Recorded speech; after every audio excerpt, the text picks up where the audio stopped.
until after Tuesday. Next order. Order number 10, motion.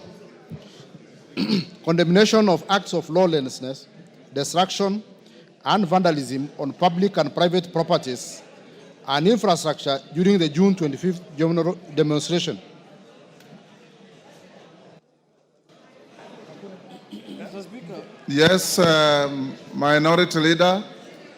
Mr. Speaker, I rise to move motion on condemnation of acts of lawlessness, destruction, vandalism on public and private properties and infrastructure during the June 25th demonstrations. That appreciating that Article 37 of the Constitution guarantees the right to assemble, demonstrate, and present petitions to public authorities peacefully, further appreciating that on Wednesday, 25th June 2025, sections of the population participated in public demonstrations and protests in various parts of the country, deeply disturbed that in exercise of this great constitutional right, there were numerous cases of violence. Order members. Order members who are walking out of the chamber. Honorable members. Yes, Millie. Thank you, Mr. Speaker. Mr. Speaker, I'm actually speaking in relation to members who are walking out of the chambers. They may have misunderstood what you said. As soon as we get quorum, we proceed. We only don't proceed if there is no quorum. So I'm requesting members, wherever you are, please come into the house. Yes. We only need you 20 more. Please come back into the house. In fact, if you get quorum, I'll curtail the debate on this motion. You vote, then we carry on. Go on, Jeanette. Order.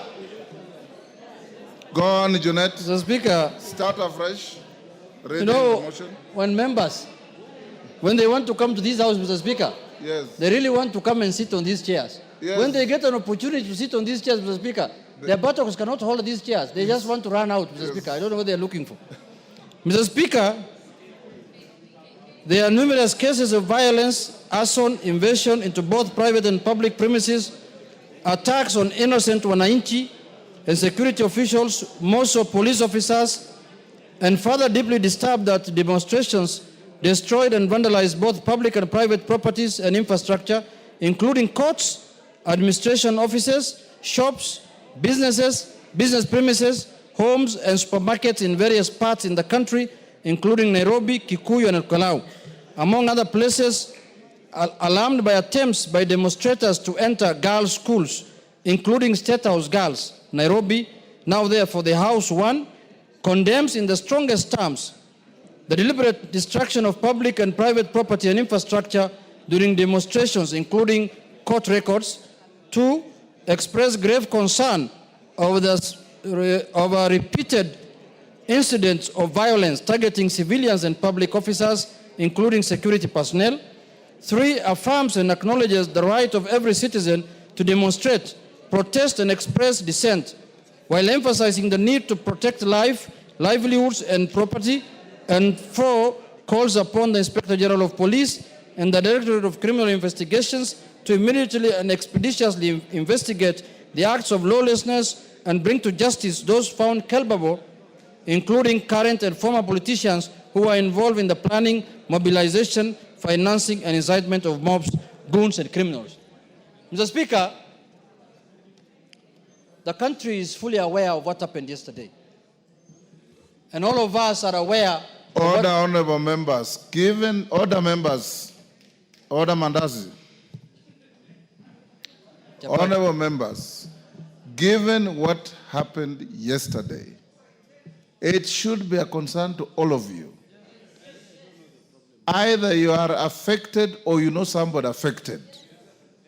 I would expect you to be listening in silence and making a contribution that helps us move forward as a country. The manner in which you are loudly conversing, holding illegal kamkunjis on the floor, Rindikiri, that kamkunji is illegal.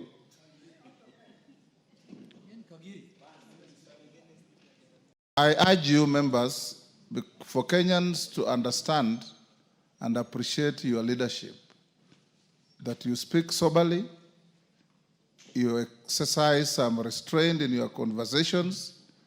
If something is pressing and you want to talk, I have made rooms for you out there to do so. You can go and do so. And give those who want to pay attention and listen, including your speaker, time to do so. Junet, go ahead. Thank you, Mr. Speaker. Mr. Speaker, I have moved a motion, Speaker, concerning what happened yesterday in our beloved country. Mr. Speaker, all of us were around this country yesterday. We had a sitting of Parliament yesterday, a morning sitting where we passed very important business of the country. But Mr. Speaker, as explicitly written in the motion, Kenyans have a right to demonstrate. Under Article 37, every Kenyan has a right. And one of the things we have given ourselves to in the new constitution, Mr. Speaker, is the strongest Bill of Rights in the world, Mr. Speaker. Mr. Speaker, secondly, I sympathize and empathize with the people who lost lives in the demonstrations of yesterday and the previous ones. It is not good for Kenyans to lose their lives in that kind of manner. So we sympathize with them and we want justice for them, Mr. Speaker, so that anybody who might have committed any crime to be brought to book. But having said, Mr. Speaker, what happened yesterday in our country was not the normal demonstrations. It was not a Gen Z demonstration, Mr. Speaker. It was a political event that was meant to overthrow the Constitution and the existing governance of this country, Mr. Speaker. Mr. Speaker, you can see the way people have been mobilized. We have been demonstrating since independence, especially people like me who belong to ODM. Mr. Speaker, when you want to demonstrate nationally, you allow everyone to demonstrate in their respective areas, in their respective counties and sub-counties. You don't move people from one county to come to Nairobi to demonstrate. That kind of ethnic mobilization that we saw yesterday was something else. It was not a demonstration, Mr. Speaker. Why do you carry people all the way from Kiambu, from Thika Road, from up there, Thika, Muranga, Georgia, to bring them to Nairobi to demonstrate, as though there are no people living in Nairobi, Mr. Speaker? What happens if I had to carry people from Migori and Homa Bay to bring them here to demonstrate? Mr. Speaker, what happened yesterday was ethnic mobilization to fight and overthrow the Constitution of the Republic of Kenya. Mr. Speaker, Kenyans are being lied to. Kenyans are being told that this is a Gen Z demonstration, Mr. Speaker. I want to prove to Kenyans that there was no Gen Z demonstration because colleagues of ours were used to mobilize people to come and demonstrate in Nairobi. We know Honorable Kakuya, Honorable Major Dong, Honorable Manzo in Mwote, all were mobilized to bring goons and people to Nairobi, Mr. Speaker, to make sure that there is problem with this country, Mr. Speaker. Mr. Speaker, let me have my say, you will have yours. Mr. Speaker, this is what happened. The newspapers and the media of this country will not tell you, Mr. Speaker. Mr. Speaker, Mr. Speaker, people have not been used. Without a substantive Mr. Speaker, we cannot mention. Mr. Speaker, Order. Mr. Speaker, Take your seat. Order. Take your seat. If order. Order. Robert Mbui. Order, Robert Mbui. Take your seat. That is not how to make your point. Take your seat. Take your seat. Robert Mbui, take your seat. Order, members. Order, members. Order, members. Robert Mbui. Order, members. Honorable Robert Mbui. Order. Order, honorable members. Honorable Robert Mbui. The Speaker knows only too well what the standing orders say. In fact, I drafted them. And I don't need you to raise your voice and bang tables for me to enforce them. He was in the middle of a statement and I was going to stop him. So far, he had not order. I need no assistance from any one of you. Honorable Robert Mbui, you have a point, but you can prosecute it honorably and decently. All you needed to do was rise on a point of order and say what you are saying without belligerence, without banging tables, and the way you are behaving is like you are going to go physical with your colleague. That is not you. That is not you.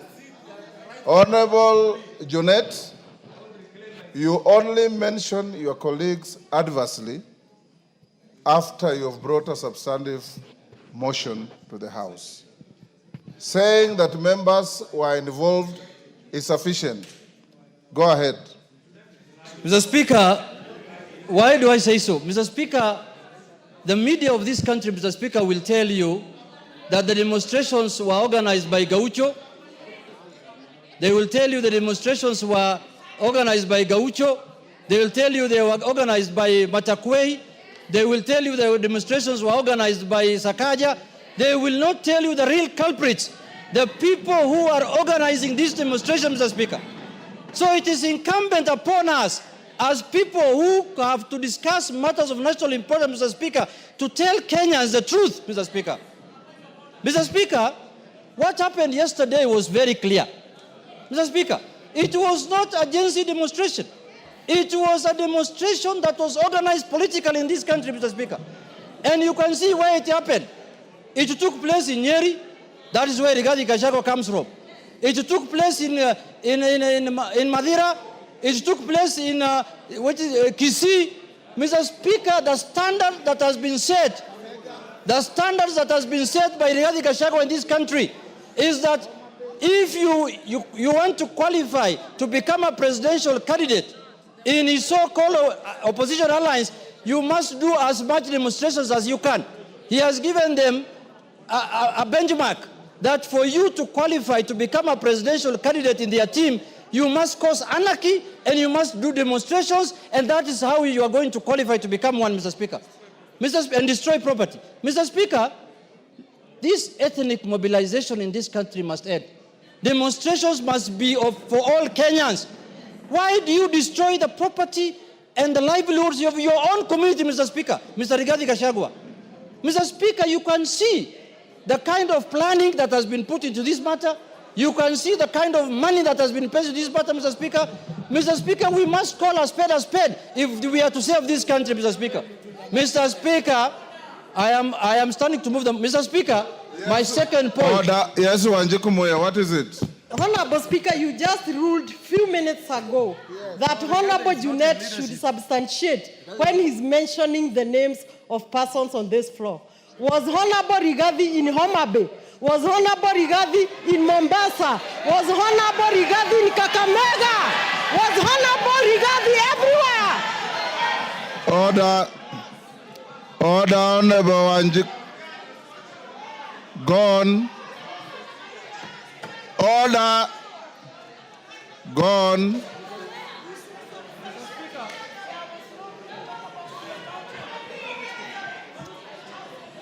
Mr. Speaker, I want to tell Honorable Muya that there was no destructions of property in Homa Bay. There was no destruction of property in Kisumu. There was no destruction of property in Kisii. But there was destruction of property in Nyeri. There was destruction of property in Nyandarua. There was destruction of property in Kikuyu. There was destruction of property in Nyamakima. That tells you who the chief goon is. The chief goon is Mr. Rigathi Gachagua, Mr. Speaker. Mr. Speaker, we must call a spade today. We must call a spade today, Mr. Speaker. You can see, Mr. Speaker, this is one man who is holding his community hostage, Mr. Speaker. He has decided to use his community and destroying their property and impoverish them in this country, Mr. Speaker. This is the Lord of poverty.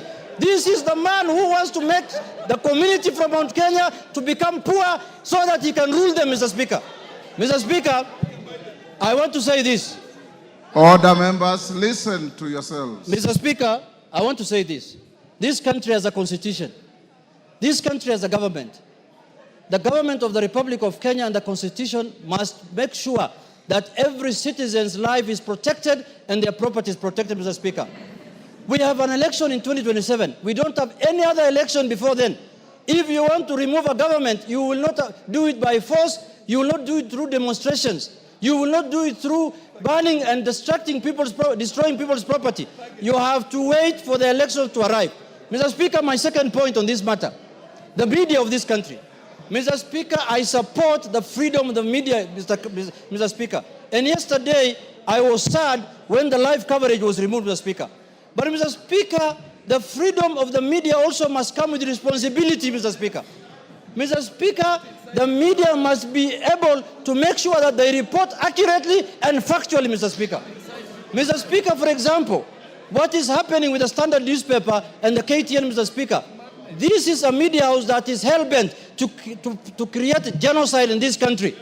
We have, as a house, Mr. Speaker, we have to interrogate the issue of politicians owning media houses in this country, Mr. Speaker. I'm aware one Honorable Gideon Moi is the owner of Standard newspaper and this KTN, Mr. Speaker. Mr. Speaker, he cannot use his media house to settle political scores unless or otherwise he wants to become like Felician Kabuga of Rwanda, Mr. Speaker, who has caused genocide. The Felician Kabuga of this country now is Honorable Gideon Moi, Mr. Speaker, because he's using his media house like the way Radio Mill Collins was used in Rwanda to cause genocide, where 800,000 people were lost, Mr. Speaker. We must call a spade, Mr. Speaker. The media house, the media must enjoy their freedom. The media must be allowed to do their work. The media must be allowed to exercise their constitutional rights, Mr. Speaker. But the media that is owned by politicians who are trying to use their media houses to settle political scores, Mr. Speaker, we must call them out here because they will cause genocide in this country, Mr. Speaker. I am told Gideon Moi is the one who used to keep Felician Kabuga in Kenya when his father was the president. And he was hiding here. Maybe he learned those bad manners from Felician Kabuga, Mr. Speaker. Mr. Speaker, I want to say this. Yes, Kagusha, what is it? Honorable Kagusha. Honorable Speaker, is it in order for the honorable member to continue mentioning the names of honorable members, either present or who have been in this house before, adversely in this house without a proper motion? Honorable Speaker, on the same... Order, take your seat. Honorable Kagusha, you have been a Speaker of Account Assembly before. Take your seat. Take your seat. Take your seat. Honorable Kagusha, you have been a Speaker of Account Assembly before. The standing orders that we wrote for this House are applicable where you are Speaker. When he mentioned sitting members of Parliament and Robert Moi protested, I stopped him. Order. Order. Honorable Kagusha, as a first-term MP, if you think you'll gain traction by being sent out of the House, I will not send you. Just take your seat and become and participate in debate. You want to speak, I'll give you an opportunity. But don't be rowdy. Former members of this House don't enjoy the privileges sitting members enjoy. Read your standing orders properly. Go on, Junet. Mr. Speaker, you know, Honorable Kagusha was the Speaker for Nyeri County Assembly. This is National Assembly. It's a different area. This is a different place, Mr. Speaker. Mr. Speaker, I want to say this. Mr. Speaker, this country, there are people in this country who are hell-bent to take this country to anarchy, Mr. Speaker. Just because we impeached them, just because they lost a job. And they lost their jobs because of their bad manners, Mr. Speaker, of creating division, telling Kenyans you have shares, you have no shares. That is why he was impeached. Now, when you get impeached and you lose your job, you want to take this country to anarchy, Mr. Speaker. Mr. Speaker, and impoverish people. Mr. Speaker, we will not allow that. Yesterday, we were told we were commemorating the Gen Z's death, Mr. Speaker. Is Honorable Kalonzo Musyoka agency? Is Eugene Wamalwa agency? Is Rigathi Gachagua agency? Is Jimmy Wanjigi agency? Is Maraga agency of all people? What agency was there for us to see yesterday? We saw all the men who are supposed to retire, who are running around here, running for political office, Mr. Speaker. Mr. Speaker, when Baby Pendo was killed in Kisumu, Mr. Speaker, Eugene Wamalwa was a cabinet minister, Mr. Speaker, of the Republic of Kenya. When we passed the draconian laws of the security laws in this house, Mr. Speaker, Justin Muturi was the Speaker. When the IG, the independent office of the IG was mutilated in this office, Mr. Speaker, Justin Muturi was the Speaker, Mr. Speaker. Now, Justin Muturi now says he wants to be chair of some commission called Justice Commission. That commission must start by investigating Muturi himself, Mr. Speaker, because he's the one who has caused the highest atrocities in this country by occupying the office of the Speaker, Mr. Speaker. And all those are on record, Mr. Speaker. We are not going to keep quiet anymore because we can see our country. They want to take our country down to the dogs, Mr. Speaker. They want to make Kenya a banana republic. Give him a minute. If you want to remove William Ruto as the President of the Republic of Kenya, wait for 2027. There will be an election on the 10th of August, 2027. Mr. Yes. Speaker, I want to conclude by saying this. Kenya is a constitutional democracy. Kenya is a constitutional democracy. Let people not hide under the guise of Gen Z to cause anarchy in our country, Mr. Speaker. There is a deliberate attempt in this country to silence all institutions in this country. They want to silence parliament. They want to silence everyone who speaks for the people so that the only people who can speak are the civil society, LSK, and other kind of people. Mr. Speaker, I look at now the chair of LSK, who is my friend. Her mandate has expanded from legal issues now to political issues. Now we should elect the president of LSK through universal suffrage. Because, Mr. Speaker, that's the work she's doing. She's doing politics all the time, Mr. Speaker, which is good for the country, but she should limit her work to advocacy of rights of the people, Mr. Speaker. Mr. Speaker, I want to say this in conclusion, finally, that what happened yesterday was an attempt to take over power unconstitutionally, to do a coup on the governance, on the government of the Republic of Kenya. We lost an election as ODM. We disputed the election. We went to the Supreme Court. The Supreme Court told us, you have lost the election. We abided by the decision of the Supreme Court. We never attempted to overthrow the government. What the hell can this Rigathi Gachagua do that he can take power through unorthodox means? Gachagua must be arrested as early as tomorrow. Tomorrow morning. Thank you, Mr. Speaker. I beg to move. I beg to move, Mr. Speaker. And I request the leader of the majority party, Honorable His Eminence, His Highness, the Kingpin of Mount Kenya, Kimani Ichung'wah, to second the motion. Majority Leader. Thank you, Honorable Speaker. Honorable Speaker, I beg to second this motion. Honorable Speaker, as I second this motion, it's important. Order. It's important, Honorable Speaker, as I second this motion, for us to be clear on what the motion is asking us to do. One, Honorable Speaker, is to affirm and acknowledge that the people of Kenya and every citizen in the Republic of Kenya has the right to demonstrate, protest, and express dissent in accordance with our Constitution, but do so peaceably and unarmed, Honorable Speaker. The other thing we're asking to be done by this motion is to condemn, in the strongest terms possible, the wanton destruction of property that we witnessed yesterday.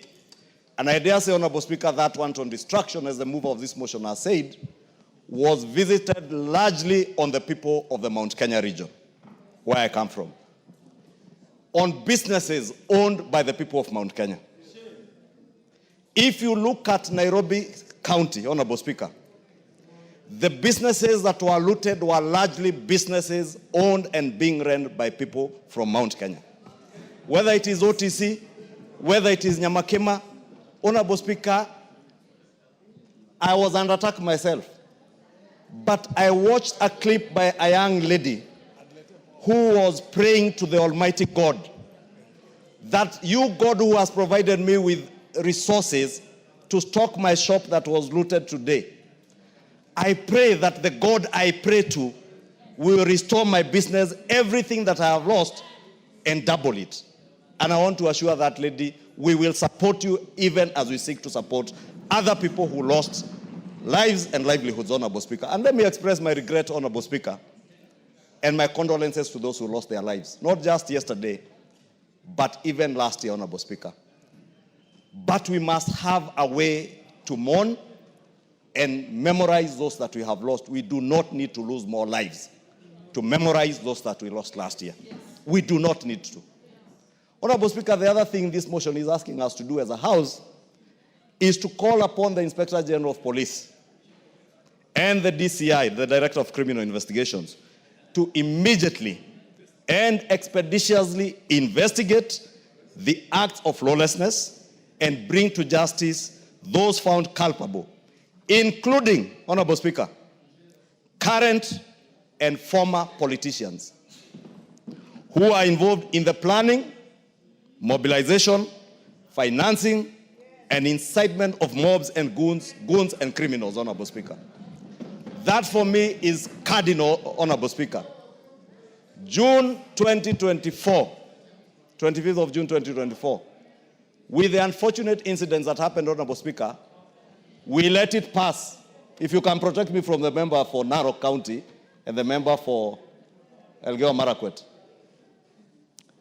Honorable Speaker was saying June 2024, we let it pass. And 2 sitting members of this House who are being investigated by the Director of Criminal Investigations rushed to court, obtained orders to stop their arrest, following information that the DCI had that they were involved in the mobilization of goons that looted from the people of Mount Kenya in Nairobi, including the burning down and deaths of Kenyans at the Sunbeam building somewhere along Kimathi Street, Honorable Speaker. They continue to be protected by the judiciary, Honorable Speaker, through that court order. Court orders using anticipatory bails cannot be into perpetuity, Honorable Speaker, because we are breeding impunity through these conservatory and preemptive orders, Honorable Speaker. The same characters, Honorable Speaker, are involved in the mobilization, financing, and looting that you saw yesterday, Honorable Speaker. Their chief financier and key mobilizer, Honorable Speaker, yesterday, we lost a court in Kikuyu. The Kikuyu law courts were all raised down and everything looted, including the destruction of court records, including titles deposited in those courts, securities of people deposited in those courts, and criminal records, Honorable Speaker. This acts as the first part of this motion says, these are not just acts that happen. They are deliberate. They are mobilized. They are being financed by somebody or a group of people who, Honorable Speaker, then rush to court to get protection. Allow me, Honorable Speaker, to speak to the judiciary today. And you know there's that saying that say when they went for the Gentiles, I kept quiet because I was not a Gentile. When they went for who, I kept quiet because I was not who. When they came for me, there was nobody left to speak for me. The impunity we started breeding last year, Honorable Speaker, is what is destroying this country today and destroying the fabric of the country that we call Kenya. Honorable Speaker, it's not just the law courts that were destroyed in Kikuyu. The DCC's office was also raised down. I have said the law courts, the sub-county, the county offices, including graders and machinery of the county government of Kiambu that help our people to do their roads, and county records, including our own property records in those offices, Honorable Speaker.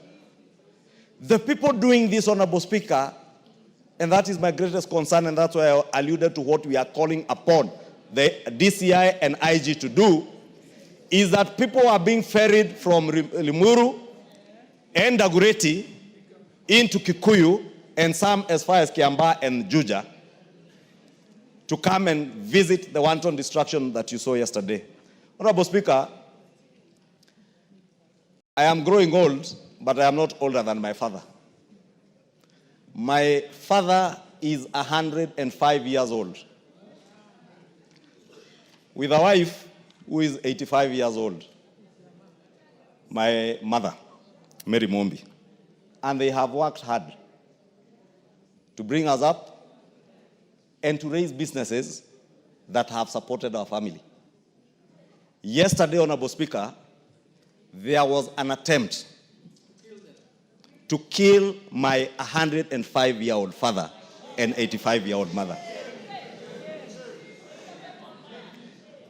All in the name of myself being the leader of majority in this house and having done my work to the best of my ability as God may help me.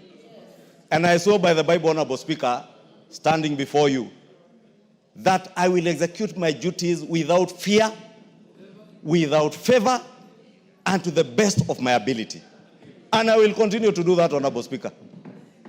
Let nobody be in doubt. The Honorable Junaid Mohammed has mentioned names.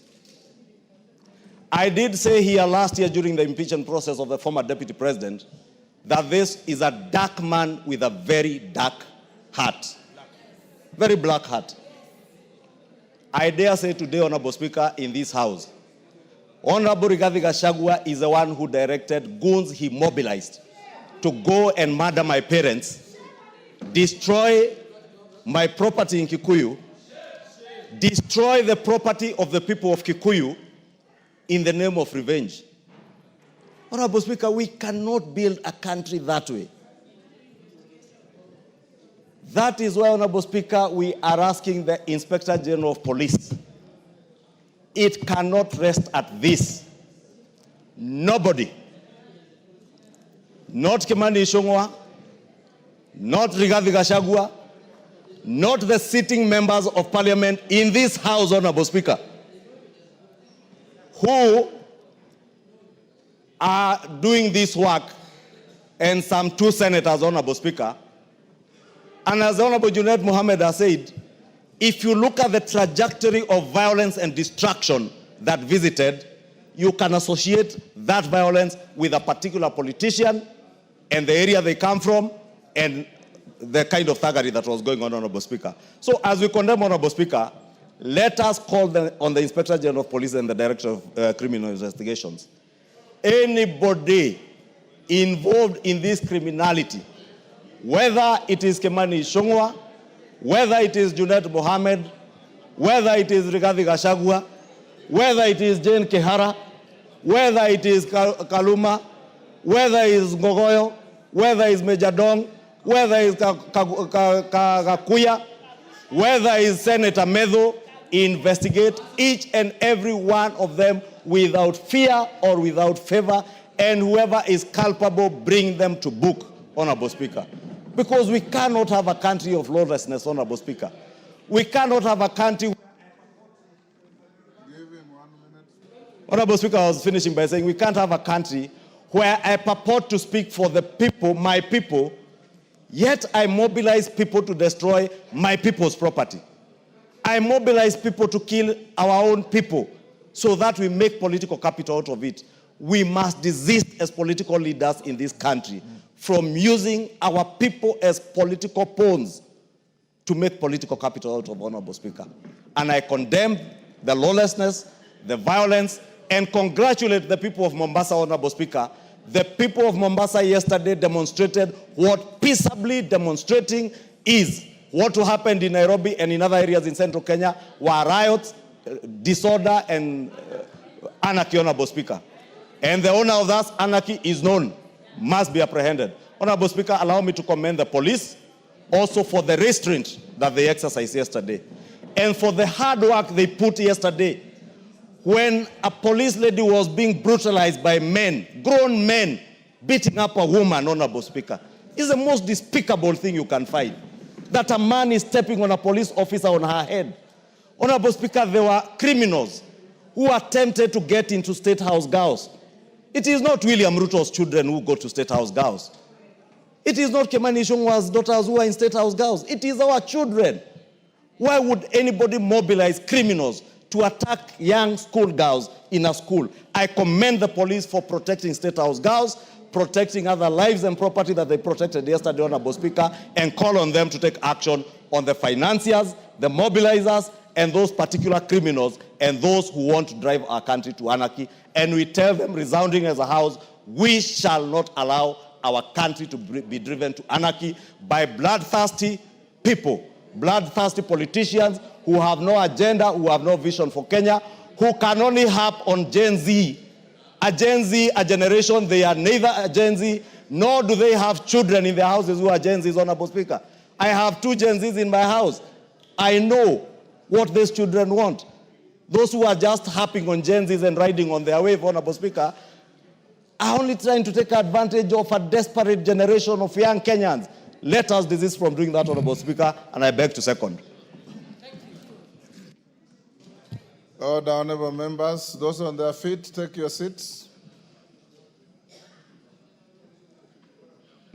Honorable members, I now propose the question, which is that appreciating that Article 37 of the Constitution guarantees the right to assemble, demonstrate, and present petitions to public authorities peacefully. Further appreciating that on Wednesday, 25th June 2025, Order, members. Order, Martin. I think in the induction we told you that however pressed you are, when the speaker is on his feet, you maintain studious silence.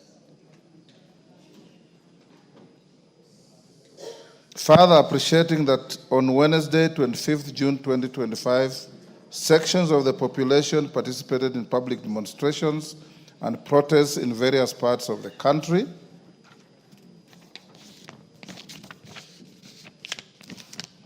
Deeply disturbed in exercise of this great constitutional right, there were numerous cases of violence, arson, invasion into both private and public premises, attacks on innocent wananchi and security officials, most of police officers.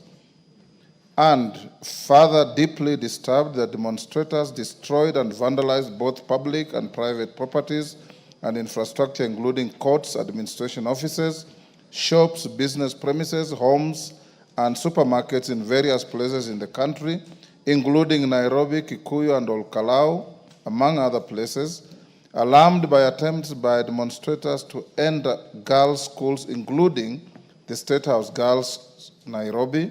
Now, therefore, this House, 1, condemns in the strongest terms the deliberate destruction of public and private property and infrastructure during demonstrations, including court records. 2, express grave concern over the repeated incidents of violence targeting civilians and public officers, including security personnel. 3, affirms and acknowledges the right of every citizen to demonstrate, protest, and express dissent, while emphasizing the need to protect livelihoods and property.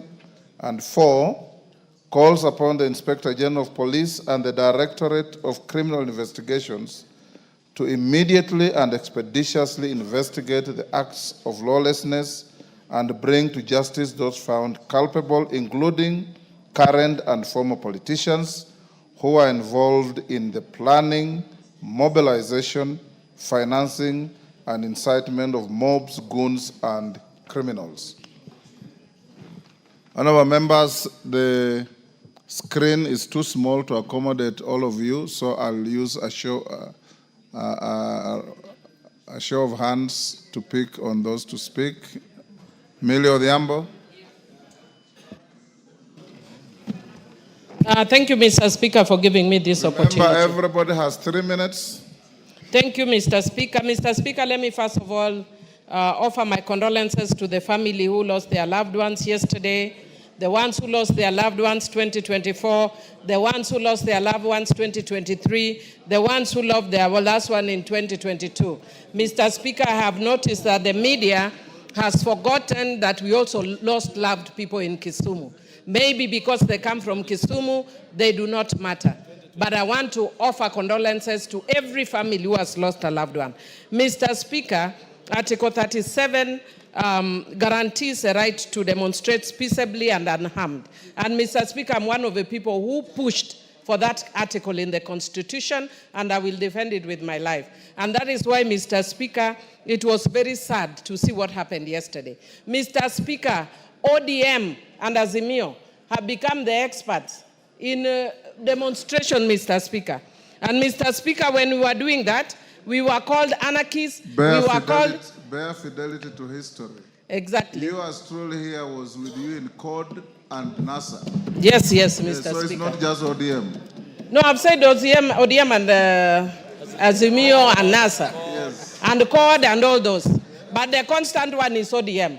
Mr. Speaker, for me as Emilio Odhiambo, I can't cheat you. I thank God that I'm resting, Mr. Speaker.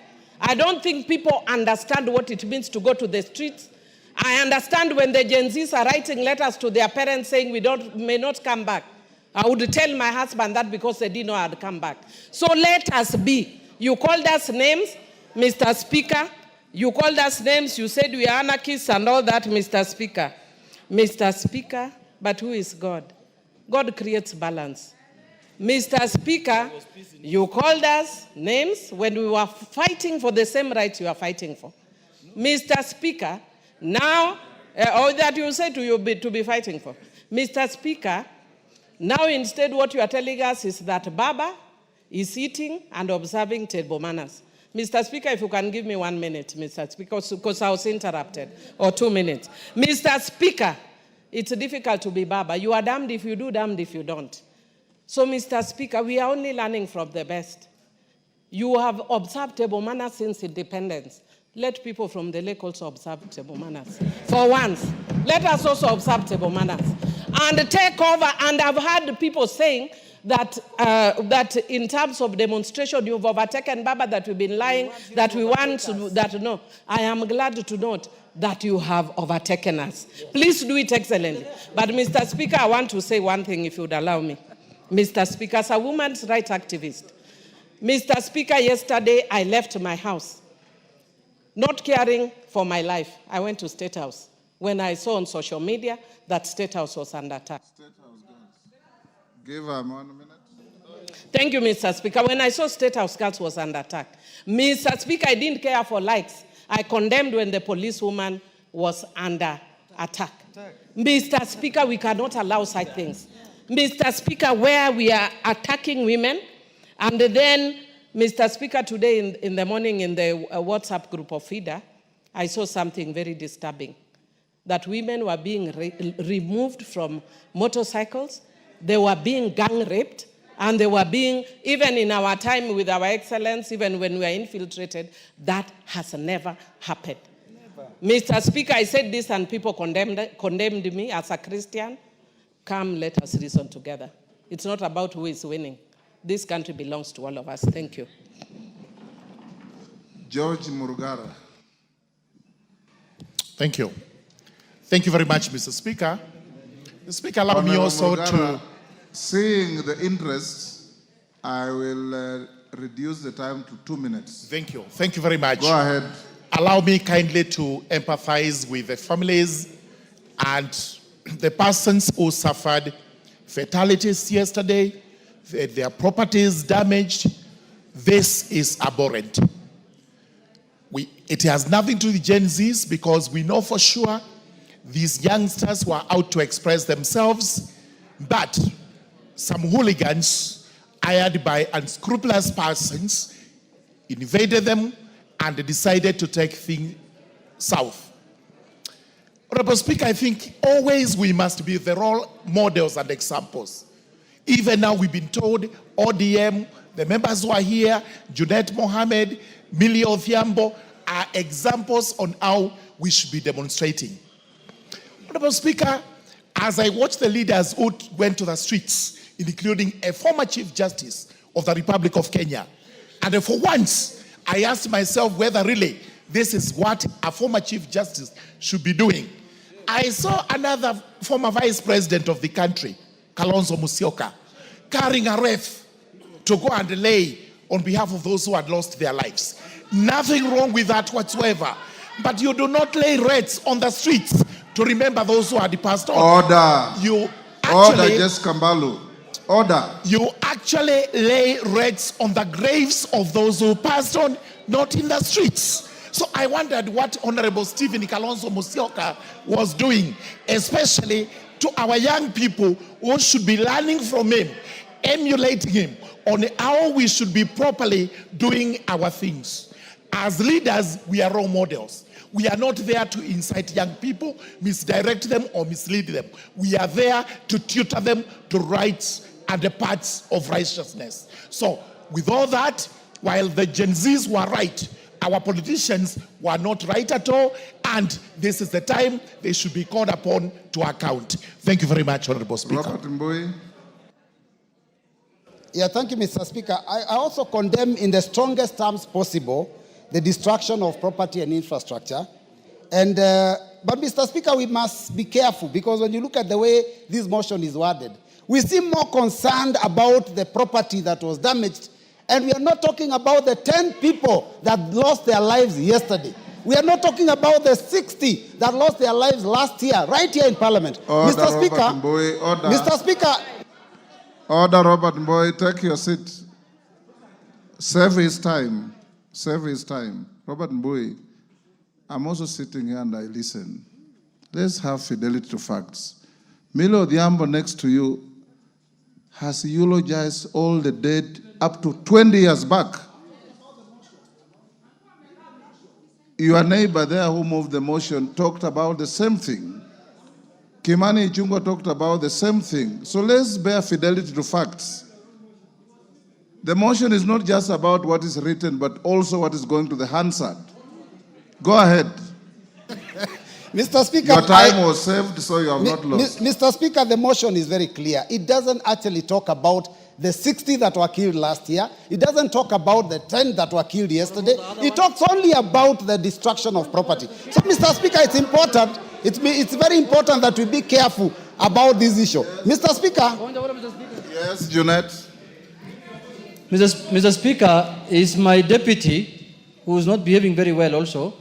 Mr. Speaker, is he in order to mislead the House that we are in demonstrations, we have only lost 10 people, 60 people, when he knows very well we were with him having sofrias on our head, and we lost over 100 people on the road, Mr. Speaker, and he was part of us that time. Why is he not talking about those ones? Only because they are Luos, Mr. Speaker, and their lives don't matter. Luo lives don't matter in this country, Mr. Speaker. Mr. Speaker, the minority leader knows that we also lost people from our region during all those demonstrations. So it's not about tribe. Mr. Speaker, we have to be careful not to trivialize a very serious thing. Now, Mr. Speaker, my concern is this, that this regime, unfortunately, seems to be curtailing rights that are enshrined in our Constitution under Chapter 4. Mr. Speaker, the first one is the freedom to demonstrate, Article 37. Yesterday, you know that the police were trying to stop our youth from demonstrating, which unfortunately is against the Constitution. Mr. Speaker, the right to life, police bullets have taken so many lives, and that is against Article 26. Mr. Speaker, the freedom for movement, which the minority leader has talked about, that people are coming from other places, is a right under Article 39. And Mr. Speaker, also the freedom of media under Article 34 has to also be respected. These rights are being trampled upon. But Mr. Speaker, more importantly, the reason behind yesterday's function is that we were coming to lay wreaths. Mr. Speaker, you know, you gave us permission.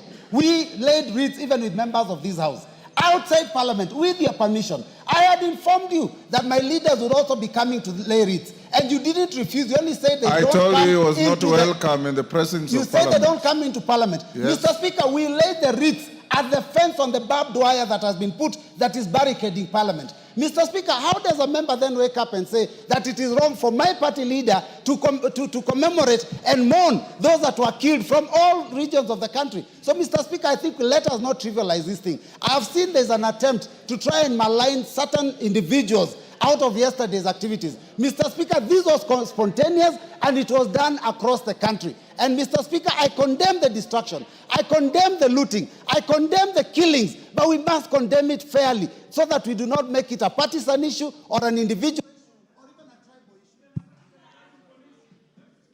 Yes, Deputy Speaker. Everybody has 2 minutes. Thank you, Honorable Speaker, for giving me the opportunity. I must say that I give my condolences to the families who lost their loved ones. Also, my sympathies with the police officers who are injured. And also, congratulate the police for trying to keep the peace of this country. Honorable Speaker, what happened yesterday was not demonstrations. They were not peaceful demonstrations. Those were acts of hooliganism by criminals who destroyed people's properties. Today, there are people in Nairobi and other parts of the country who are facing bankruptcy. There are people who will not be able to pay for their children to go to school or even feed their families because they have lost everything and all their investment as in the name that somebody was exercising their right, their constitutional right to demonstrate. Yes, you can exercise your constitutional right to demonstrate, but you cannot exercise your right while you destroy the properties and the rights of others. That is completely unacceptable. Your rights end where the other person's rights start. And so we must guard our country from anarchy. We must take action against those who attacked our police stations. CCTV footage is available. They should be arrested and they should be charged. Because even if they are our children, they are not permitted to destroy people's properties or to burn down the government property, vehicles, police stations, courthouses. And I must say, shame on you, Chief Justice Maraga. You're currently on pension paid by the government. They pay for your cars, they pay for your gardener, they pay for your cook, and then you go to the streets to demonstrate and mislead our children, to destroy people's properties. Shame on you, Chief Justice Maraga. Somebody of you... Farah Malim. Mr. Speaker, I also begin by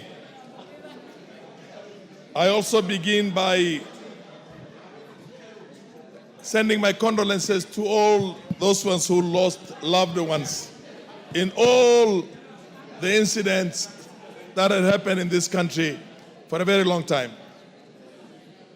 Mr. Speaker, please, Mr. Speaker, there are countries that are autocratic and there are countries that are despotic. There are countries that are ruled by dictators. It is better to be ruled by a despot than to get into a situation of anarchy and chaos and you have a dissolution of that country. Mr. Speaker, the cardinal rule of the executive in this country here, Mr. Speaker, protect me from all this. Order, honorable members. Let's listen to one another. Go on. Mr. Speaker, my message goes out to two people. Anybody who is a dignified, retired politician who is having a pension on the basis of that position he held like a speaker, or anybody or in the judiciary, or a politician who is a former president or a former prime minister and gets involved in this kind of things, we should make a law that makes sure that he does not enjoy those perks again. I respected Maraga up until now, but I've now seen that he is nothing but a chaotic anarchist. Juvenile and many others. Mr. Speaker, they took a bit of my time. Give me 1 minute. Mr. Speaker, the most protected place in this world is the White House. It's not the Pentagon. Give him a minute. It is not the Pentagon. If you try to scale the boundary of the White House on 1600 Philadelphia Street, you'll be shot in the head. Immediately there are snipers out there to make sure that nobody scales that. When you have an ambition to go and occupy State House, you have occupied Parliament, you have burnt what they call the judiciary, Mr. Speaker, that is anarchy and chaos, and it is on the executive to make sure that the institutions are protected, the lives and properties of Kenyans are protected, and there is a rule of law. There is only one way of dealing with people who are lawless, and that is a very firm application of the law itself. Mr. Speaker, we don't want to have a failed state. If we continue with this kind of liberalism and the way things are happening right now, Gachagua should be in prison today. He should be out there recording a statement and going to prison and going to court. And so should be all those other. Mary Masse, order. Mary Masse. Thank you, Honorable Speaker. Honorable Speaker, I stand also to condole with the families who lost their loved ones and also wish quick recovery to all those who got injured, including our police officers who are putting their life in line to protect Kenyans and their property. Honorable Speaker, what happened yesterday was very disgusting, despicable to say the least. Honorable Speaker, what we witnessed yesterday was an organized uprising against this country. And we cannot allow this to continue, Honorable Speaker. Honorable Speaker, we've had demonstrations in the past.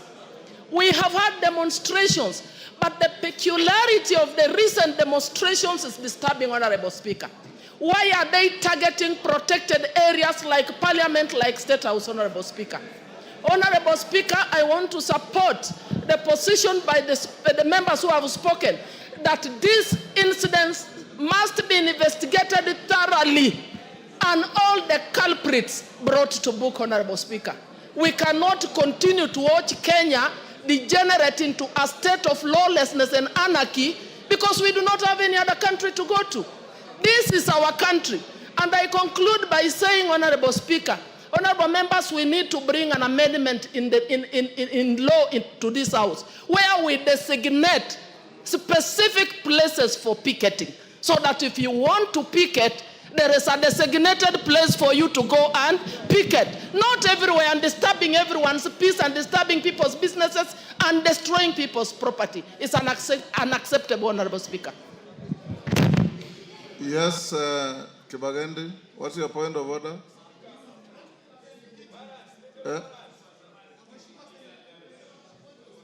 You have a point of order? Yes, what is it? Kibagendi, hold your horses.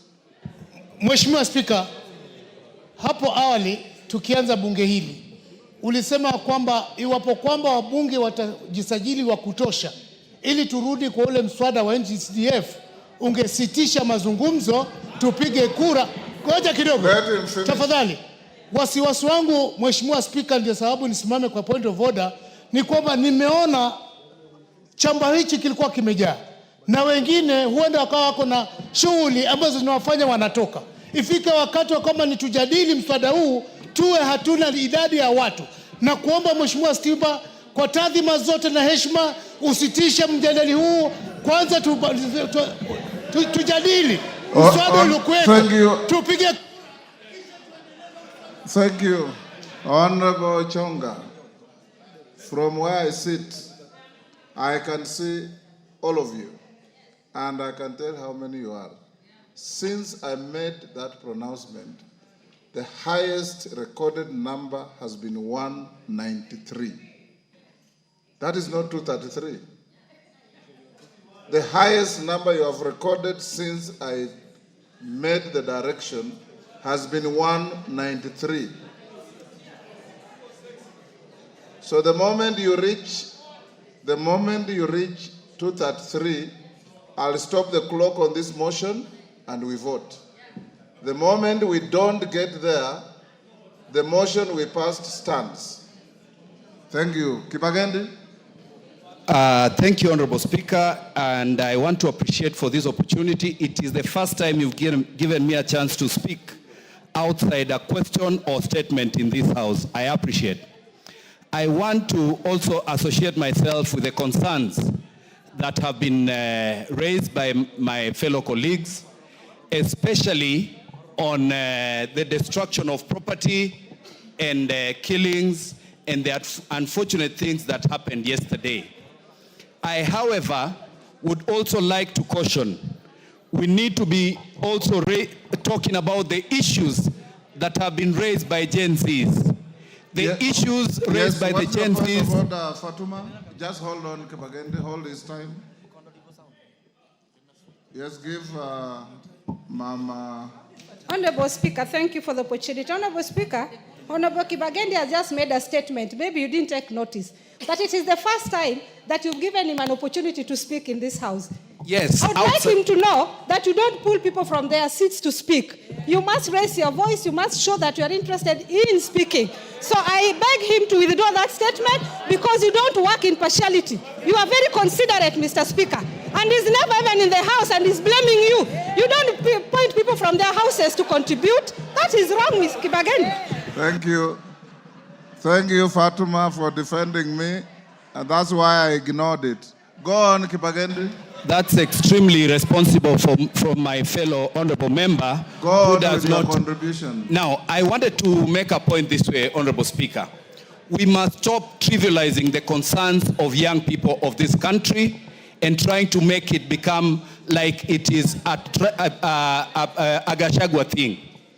Kenyans demonstrated across the country, and it is because of their concerns that we must all rise up and support these young people. Honorable Maraga did not come to the streets because he just wanted to come to it is because of the concerns of young people.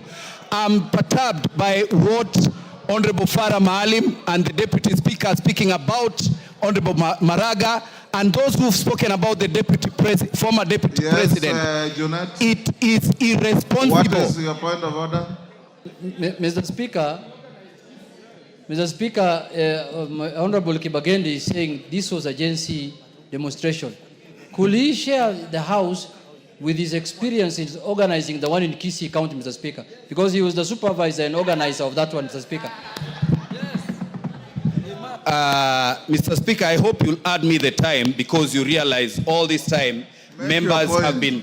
Go ahead with you. What I'm saying is this. Honorable Junet, with all due respect and all the leaders that have spoken before me, we need to be more concerned about the issues raised by young people in this country rather than trivialize this to what Gachagua has done to this country. Gachagua is such a small person. Did he organize in Mombasa? Did he organize in Kisii? Did he organize in Kericho? Why don't you have him arrested?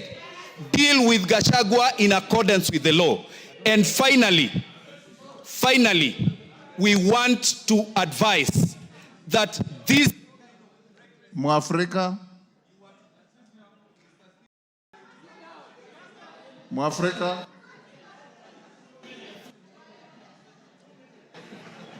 you have 2 minutes. Avoid side shows and just contribute. Mwafrika. Thank you, Mr. Speaker. I don't want to repeat what has been said by other members, Mr. Speaker, but I have an issue of the way deployment of security was done yesterday selectively, Mr. Speaker.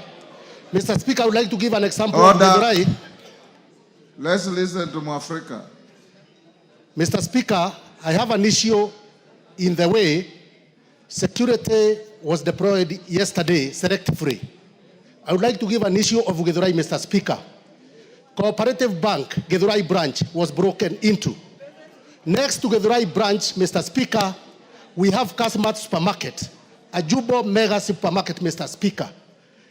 It was also broken into. Mr. Speaker, across the road at Githurai roundabout, another supermarket, Kasmat Supermarket, the goons took 3 hours to break into that supermarket. Mr. Speaker, I just wondered, there was no even a single police officer at Githurai, Mr. Speaker, to offer the basic security of minimum security services of crime prevention, Mr. Speaker. So, Mr. Speaker, security was deployed selectively, and I will be raising a statement for the police to explain to us where the police officer were, where the goons took 3 hours to break Kasmat Supermarket in Githurai, Mr. Speaker. Thank you, Mr. Speaker. Totienda Molo. Mr. Speaker, as a veteran demonstrator, Yes. I empathize and condole with the families that lost their loved ones. we must say that Article 37 is very clear, the right to demonstrate peaceably and unarmed. But that right does not extend to an attempt to establish government other than by law. Article 3.2 is very clear, and it must be read out that any person, any attempt to establish a government otherwise than in accordance with this constitution is unlawful. We must be very clear, Mr. Speaker. Demonstrations are different from anarchy. What we saw in Mombasa were demos. What we saw in all those other places mentioned in the motion, that was anarchy, and it cannot be tolerated. Mr. Speaker, we condemn the hiring of goons. We condemn the torching of courts, police stations, and houses. We condemn the extreme provocation of the police. But, Mr. Speaker, I also condemn the CAK for stopping live coverage, because the CAK cannot do that in the face of a very clear judgment by the court. Thank you, Mr. Speaker. Osoro. Thank you very much, Honorable Speaker, for also giving me this opportunity to air my views. Order, Mama Machakos. Order. Yes, Osoro. Thank you very much, Honorable Speaker. Honorable Speaker, I have really not lived for long in this planet Earth. It's just nearly about 4 decades. And about 3/4 of such I've lived in the Mount Kenya region. Honorable Speaker, what I saw yesterday in Mount Kenya has never been seen before. And I'll be very specific on Mount Kenya because that is a place I grew in, Honorable Speaker. What I saw in terms of looting and destruction of property has never been witnessed before, Honorable Speaker. And we call it by its name. But there are 3 things I'll speak to, Honorable Speaker. Number 1, we need to review the police laws, Honorable Speaker. We need to find a way to guard our police officers from these anarchists that are emanating from all over. That is number 1. We really must review that. Number 2, if you can protect me, Honorable Speaker, from the... Honorable Kamene, you have the right to converse with your neighbors, but not to shout the way you are doing. Please keep your cool. So, number 1, Honorable Speaker, we need to review the police laws. We need to protect our police officers. Number 2, we need to look into the question of pension or those officers, the retired officers who are pensionable, Honorable Speaker. Honorable Muturi earns more than 1 million shillings, Honorable Speaker, from the pension, from the taxpayer, Honorable Speaker. Honorable Kalonzo Musyoka earns a lot of money, Honorable Speaker. Honorable Maraga earns a lot of money. That law must be reviewed. They need not to earn when they are actively involved in such things, Honorable Speaker. Number 3, Honorable Speaker, it's the question to the former Deputy President. You claim to speak for the Mount Kenya region. Now speak about the destruction of property. Speak about the loss of jobs. Talk about Naivas that was looted in Nyeri. Now talk about those young people that lost jobs in Nyeri. Talk about... Elachi. Okay, give him a minute. Thank you very much, Honorable Speaker. Talk about the lives lost. Now talk about the Kikuyu law court, Honorable Speaker, that was burnt down, Honorable Speaker. Talk about those people who are suffering, Honorable Speaker, when they were going home after doing their business, Honorable Speaker. They were being stalked by goons and they were being asked of money before they passed, Honorable Speaker. If this person speaks about, claims to speak about, for Mount Kenya people, this is the time we want to hear about those people who lost businesses in town, those people that have suffered, Honorable Speaker. And there is no question about it. Honorable Rigathi Gachagua must be arrested. And all the politicians that work under him, they should be arrested and investigated because we know, we saw some of them moving around and claiming that they are supporting this movement called Gen Z, which is a lie, Honorable Speaker. There is no movement called Gen Z. These are criminals. There is nothing like that. There is nothing called Gen Z, Honorable Speaker. Those are people who are hiding behind a generation to loot and bring anarchy in this country, Honorable Speaker. Elachi. Thank you, Mr. Speaker. Mr. Speaker, I also rise to say that indeed it is very unfortunate as leaders to just see our country go. And indeed, it is very sad that when you are in this house and you think the things that are happening outside there will not find you on the doorstep, then I think you've never remembered what happened in 2007, Mr. Speaker. We started a joke we ended up with all the lives we lost.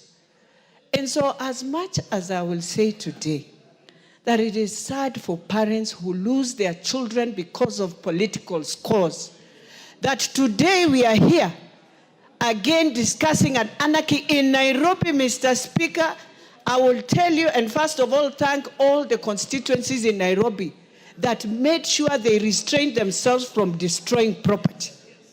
But at the same time, the rapes that happened on Thika Road, Mr. Speaker, has never been done like that.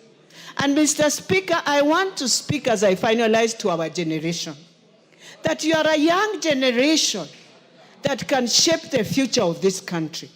You are innovators, you are digital. But I want to tell you, in a world where it's growing with a lot of conflict, you will be overwhelmed and people will take advantage. But I want to say, we must bring a law here to give incentives to our young people to start businesses without taxes so that we give them jobs, because in their generation, there is no jobs. Everything is going digital. They will never have employment. We must think, and we must tell those who are thinking, you can use Gen Zs to have power. Madenge, before Madenge takes the floor, I acknowledge in this public gallery Ararat Shiner School from Ainabkoi was in Gishu. On my behalf and on behalf of the House, we welcome them to the House of Parliament. Madenge. Thank you, Mr. Speaker. Mr. Speaker, I want to add my voice in saying pole to the families who lost, who had their loved ones lose their lives because of the demonstrations yesterday. Mr. Speaker, yesterday was a sad day for Nyeri. And Mr. Speaker, this nation has to have those of us in leadership and those of us who are citizens rising up to the occasion and saving our country. We have to become the conscience of our nation. We cannot solve our grievances by destroying what we have. The time has come for a candid conversation. Our young people are speaking, but they must know that this country, to get where it has gotten, it has taken painstaking building. And it is important that we appeal to them that this country belongs to them, but they cannot be able to live in a country that is ruined and destroyed. Mr. Speaker, I pray for moderation across the board, right from those of us sitting in this House who have made statements that only serve to inflame passions and emotions. Mr. Speaker, it is important that we realize that we are standing at a very crucial point. Our country is at crossroads. We must save our country. I plead with all of us that we rise up to the occasion and do what has to be done. Our country cannot get destroyed in our hands and during our time. Mwashako? Is that Mwashako? No. Member for... Yes, take the floor. Yes, the member from Kisii. Barongo. Barongo. Yeah. Yes, my friend Barongo. Give him the mic.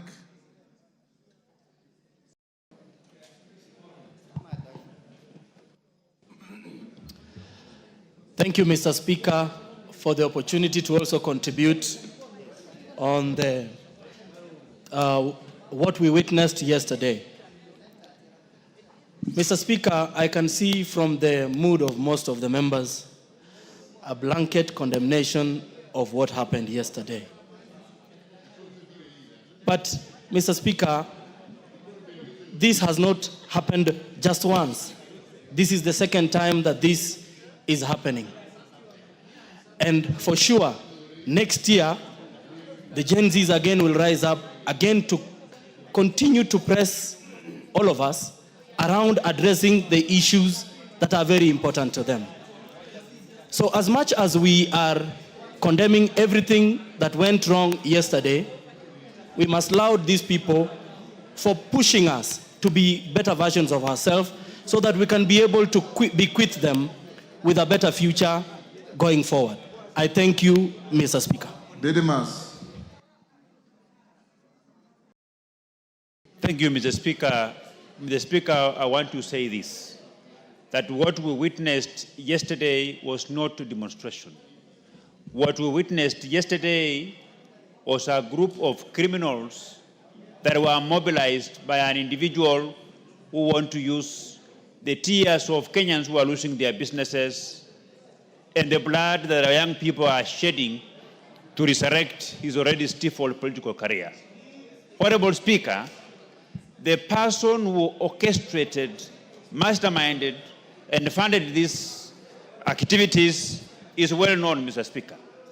The police must arrest the former impeached Deputy President of the Republic of Kenya, Rigathi Gachagua, because we cannot continue as a country to watch a tribal individual mobilizing his members of his communities to engage in hooliganism, Honorable Speaker. The blood of the people who lost their lives, the tears of those whose businesses were broken into, Honorable Speaker, will cry revenge on the life of Rigathi Gachagua. He cannot be mobilizing members of his community to begin maiming other people, to begin destroying the properties of the people of Kenya. Yet he is busy looking for tenders for his own children. The law must be applied equitably and equally, regardless of whether the criminal is a rich who lives in the castle or is a poor person who lives beneath the bridge, Honorable Speaker. The Rigathi Gachagua must be arrested and prosecuted and taken to jail. Bensouda.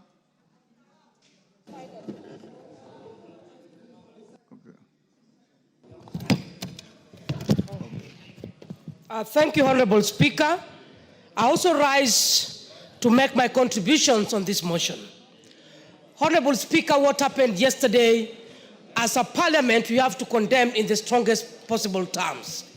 Number one, I want to say that we must rise to a parliament, a nation that solves problems. We must not allow some people to take political scores because we have a little bit relaxed on providing for justice. The justice we are talking about, the families that their children lost their lives. We need to organize for a national prayer, give them compensation, and shame the demons in the broad daylight. Mr. Speaker, number two, the police have tried, and yesterday they exercised restraint. We have to take it that they must be beefed up in terms of their numbers. Whether it requires additional resources, Mr. Speaker. I came to Parliament yesterday and saw the work that they were doing. I want to applaud them, but they need to be increased in number so that we don't have a situation whereby when things are getting out of hands, then we direct the GSU to come. I witnessed next to the Parliament here, the people who are hiding behind Gen Zs, Mr. Speaker. The Gen Zs came in, and when they walked and found the policemen, the age of the real Gen Zs, they were allowed to walk in. All of them clapped, and they were young children. But the ones who were exercising hooliganism, Mr. Speaker, those are not Gen Zs. My third contribution, the women are the largest numbers who lost their properties yesterday, besides the ones who were raped. I could see the ones who were confessing over the television. The majority are the women. Benja. Thank you, Mr. Speaker. I want to join my colleagues in condoling the families who lost their children, Mr. Speaker. Mr. Speaker, as a way of information... I'll reduce to 1 minute now. Mr. Speaker, as a way of information, because I've had members talk here, I was here in the 11th Parliament, Mr. Speaker, and I'm aware we passed a law called Deputy President and other state officers retirement benefits act, Mr. Speaker. And Mr. Speaker, in that act, We are giving the retired Deputy President some salary and vehicles, retired Chief Justice, retired speakers, Mr. Speaker. But we also said in that act, Mr. Speaker, that for as long as they are not engaged in political activities, Mr. Speaker, they will enjoy that pension, Mr. Speaker. Mr. Speaker, I want now to ask the executive to remove vehicles and salaries from former Vice President Kalonzo Musyoka, to remove vehicles and salaries, Mr. Speaker, from the retired Chief Justice, Mr. Speaker, because they are now engaged in anarchy, they are engaged in politics, Mr. Speaker. The law is there, Mr. Speaker. We only need to execute the law so that we make sure they enjoy the retirement or they play politics, Mr. Speaker. Thank you. Patrick Macau. Thank you, Mr. Speaker. I too join the families of those children who lost their lives and also the policemen who are hurt during the demonstrations. Mr. Speaker, I think as a House, it is high time we listen to ourselves, listen to the young people, and ask ourselves, what's the bigger question? How do we engage these young people? Mr. Speaker, I agree. There could be people who are inciting them. But the bigger picture is how we engage them. Because as a parliament, you know how much we are looked at as though we don't fight for them. Mr. Speaker, I want us to stand up and engage the young people of this nation.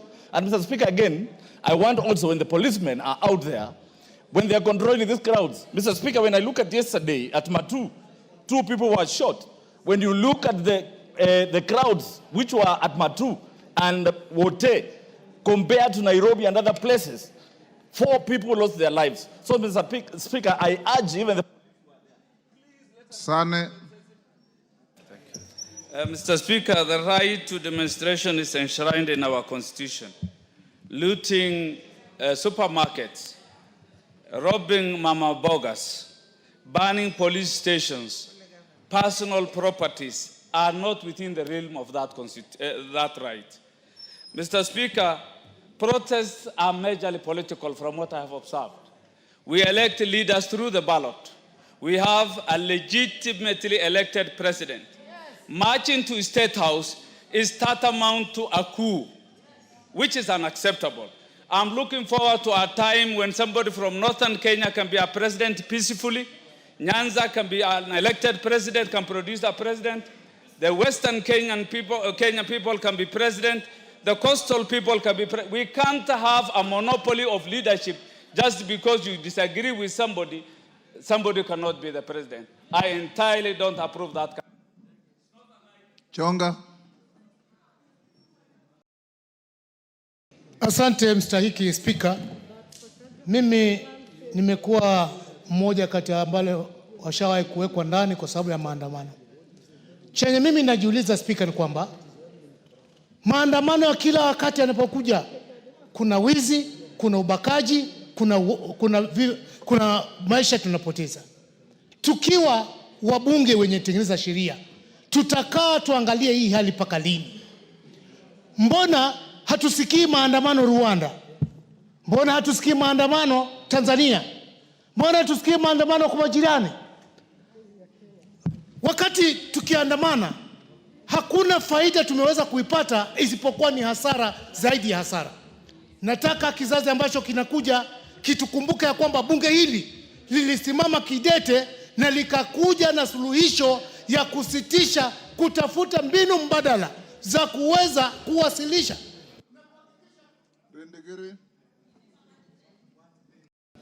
Thank you, Mr. Speaker. I really sympathize with those ones who lost their properties and lives under the hands of a bloodthirsty personality, a vampire of our generation, the man who cares less, the man who feels nothing. Mr. Speaker, we as members of parliament have come across the wrath of this man. I had started with the wrath of this man on Sunday. He came to my constituency insulting everybody, and he brought this to Nairobi. It is a shame. It's a shame to the organizers. It's a shame to those people who came and encouraged our people to rape our women. It is so bad. It's a shame. Member for Isiolo. Is it North or Bidu? Yes, sir. Thank you, Mr. Speaker, to give me the opportunity for me to contribute. In itself, we all condemn what happened yesterday. Goons cannot rule a country. Goons will only destroy a country. So whatever happened, if anybody has any issues, we don't condone goonism. And goons are in every form. Even in my county, there was a goon which was going on, up to the point of county assembly could not sit because goons were employed by the governor and he was stopping the members of the county assembly from sitting. So we should condemn goons in all forms so that we get safe in Kenya. Thank you, Mr. Chairman. Mr. Speaker, sorry. Tongoyo, Chairman, Security, I'll give you 2 minutes by virtue of yours. Thank you, Honorable Speaker, and I want to join the rest of us who have spoken to condemn what happened yesterday, Honorable Speaker. And Honorable Speaker, I should also want to really pass my condolences to the families who lost their loved one in yesterday's demonstration, Honorable Speaker. Honorable Speaker, from the very start, Honorable Speaker, what happened yesterday was not, Honorable Speaker, demonstration. There are riots. Honorable Speaker, as much as Article 37 talk clearly about the right of Kenyans to demonstrate, to picket, to assemble, it outlined the condition under which it has to take place. It says that it has to be peaceful, the demonstrators has to be unarmed. And Honorable Speaker, what we saw is totally the opposite. The people who participated in the demonstration or in the riot, Honorable Speaker, they are armed. And the intention was very clear, Honorable Speaker. Honorable Speaker, what is so surprising, Honorable Speaker, is actually when, Honorable Speaker, you take keen look to what actually these people, the places they ban, the police station, the Ngao offices, the supermarket, you keep wondering what the intention was, Honorable Speaker. In fact, Honorable Speaker, I'm sorry to say, in one instance, I think it was in Kikuyu, these people raided the police station and they ran away with ammunition box full of bullets, right? You keep wondering, Honorable Speaker, what were they up to? You just conclude, Honorable Speaker, these are the people who are outrightly out for a coup, a civilian coup, to overturn a legitimately elected government. Edith Nyenze, did you give him 2 minutes? Thank you. Thank you. You have done your 2 minutes.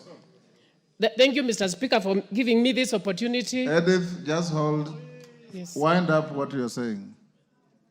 Honorable Speaker, as I finish, Honorable Speaker, I want really to commend the work done by our police officers, the very patriotic, dedicated officers who actually went beyond the call of duty to protect this country.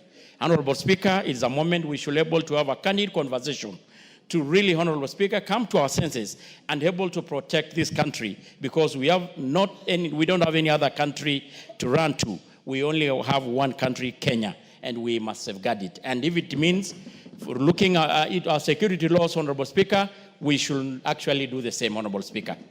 I support. Edith Nyenze. Thank you, Mr. Speaker.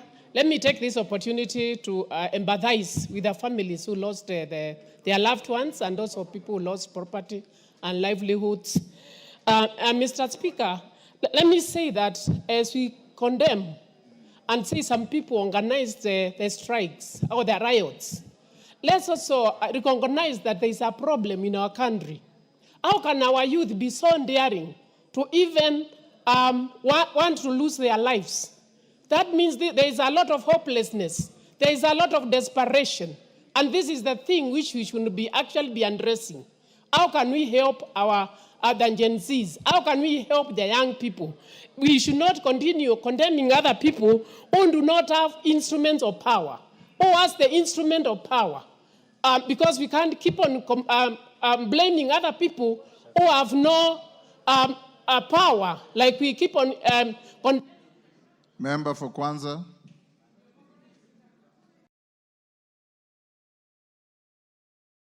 Mr. Speaker, this demonstration I saw yesterday, there was not a demonstration. There was an anarchy, and I want us as a parliament, Mr. Speaker, if you could listen to me, I think let's have a solution. Because as it is, we are just talking. I want us to at least sit as a house to be able to demonstrate to the Kenyans that this is what we are going to do in the case. Because there are even people who are actually leaders in this country who are involved. That we saw. So I would suggest, Mr. Speaker, that this House can form a team to be able to look at this and see how far we can go to condemn the whole thing and see what can be able to be done. Wakili Mureo. Thank you, Mr. Speaker, for the opportunity. I want also to empathize and give my condolences to the members of the community who lost their lives, even the community who lost their properties. Mr. Speaker, as we talk about the riots and looting yesterday, there is one thing we are not focusing on. Why is the country angry? Why is the country angry? The country is angry because the youth do not have a job. The country is angry because there's overtaxation. The country is angry because the government has refused to listen to them. Yesterday it was Raila. Today you are saying it's Gachagua. What I want to tell you is this. Unless we address the core issues affecting this country, mismanagement of the economy, Nyakundi.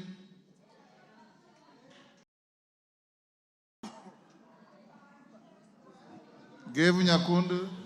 Thank you, Mr. Speaker, for also giving me this opportunity. Mr. Speaker, what we witnessed yesterday was pure anarchy. What we witnessed yesterday was looting, terrorism, someone who wanted to take this country to the goose. And as this House, we cannot accept, and the people of Kenya, to be taken to the goose by someone who was fired or who was impeached because of his bad manners. As a country, we sympathize with those who lost their loved ones. We sympathize for everyone who lost his property yesterday. But as this House, we must sit down and look on the solution towards the problem that we have as a country. Thank you, Mr. Speaker. Odanga Makoha. Thank you, Honorable Speaker. Honorable Speaker, I condole with the families that lost their loved ones, and also I pray for those who are sick, those who are maimed and injured to recover quickly. Honorable Speaker, we need a conversation. The young people who have spoken, they are speaking repeatedly. We need to listen to them. A conversation is very critical, Honorable Speaker. Thank you, Honorable. Zaire.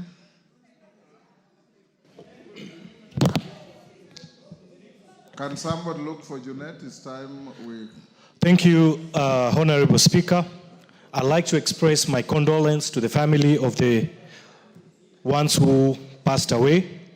Honorable Speaker, I rise to support this motion and totally condemn the acts of lawlessness, destruction, and vandalism that we witnessed yesterday in this republic. Let it be clear, this country upholds the right to peaceful assembly, but what we witnessed was not a generic demonstration, Mr. Speaker. It was a coordinated assault on the very foundation of our republic. A coup attempt and more of a terrorist attack to this government by the Lord of Impunity, Rigathi Gachagua. Honorable Speaker, it is not enough to condemn. I request through you. Mama Nairobi. Thank you, Mr. Speaker. Mr. Speaker, as I pass condolences to all the families that have lost their loved ones and wish quick recovery for the ones that are in hospital, I would like to talk about the law society and the action that they need to focus on. Penal Code 137 says that any person who improperly and indecently interferes with or offers any indignity to a dead human body.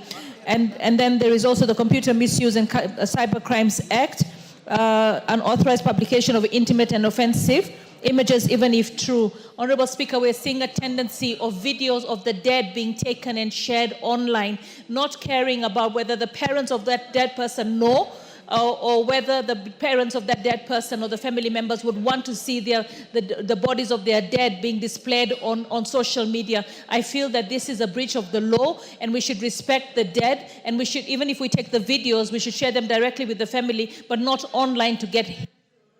Lel Mengit. Thank you, Honorable Speaker. My heart goes to those families who lost their loved ones.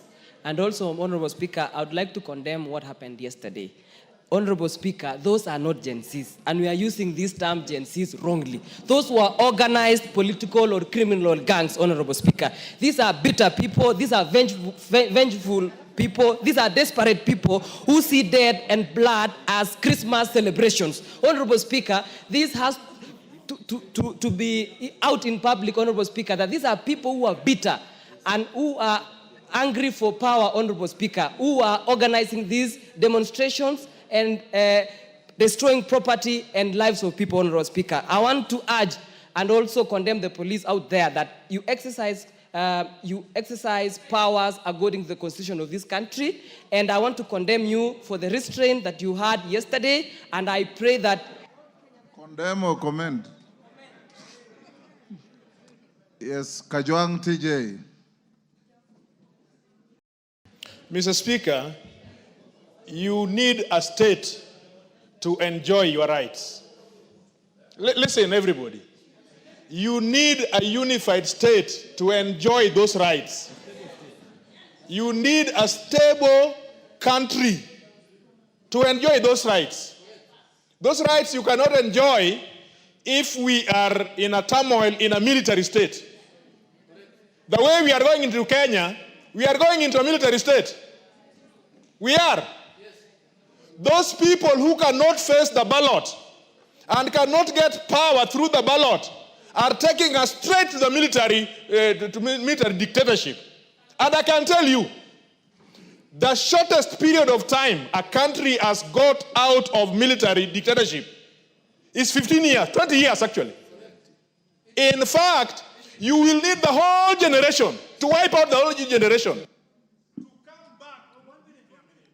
Give him a minute. Just to finish a sentence, you will take a whole generation to come back to a democracy. So don't joke. Don't joke with this thing. If you want power, talk to your people from Mount Kenya and come to the ballot and take that power. But you cannot take us to a military dictatorship. Even when I, from Ruaraka, would go to the streets every day, I only went there because I wanted my democratic rights to enjoy. But I don't go there in a void, in a military state. Mr. Speaker, we need a country where we are ruled by the rule of law. I am ashamed. Two chief justices. In fact, I think I'm a better chief justice than some of those. Huh? Kahangara. Thank you, Mr. Speaker, for giving me the opportunity. Let me also pass my condolences to the families of those people who lost their lives last year and this year. And Mr. Speaker, let me say that Kenya is a democracy, a country that holds elections every 5 years, meaning that people have an opportunity to put in the government that they would want in place, and will not allow a government where people want to come through the back door. Mr. Speaker, let me speak for the police. Our police have really shown restraint. And as a country, if we want to move forward, how do you expect our police officers to be able to protect property when people are coming when they are armed and police are not able to take action? Mr. Speaker, I think this is an opportunity for us as a House where we should be able to sit, and if it means changing our laws so that we can be able to protect the people who are supposed to be protecting us, as the police, we ensure that they are able to arrest, they are able to stop what was happening yesterday. Otherwise, when we... Thank you, Kahangara. Mover to reply.